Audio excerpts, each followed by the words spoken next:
विशाल चौधरी, राहणार पिलखेडा, तालुका जिल्हा जळगाव।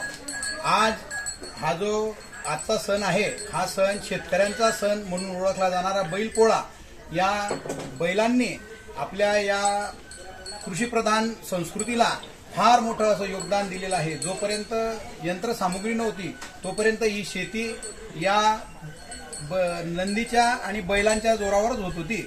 आणि आजपासून आम्ही आमच्या मातीमध्ये कमीत कमी रासायनिक खतांचा व जास्तीत जास्त आपले वाडवडील व पूर्वज जसे नैसर्गिक पद्धतीने शेती करत होते व उत्पन्न घेत होते, तसा उत्पन्न घेण्याचा आम्ही पिलखेडा व परिसरातील शेतकऱ्यांनी निश्चय केलेला आहे। करिता आम्ही कृषी विभागाचा विषमुक्त खा व क्लेशमुक्त राहा या ब्रीद वाक्यातून नैसर्गिक शेतीकडे आम्ही वाटचाल करीत आहोत।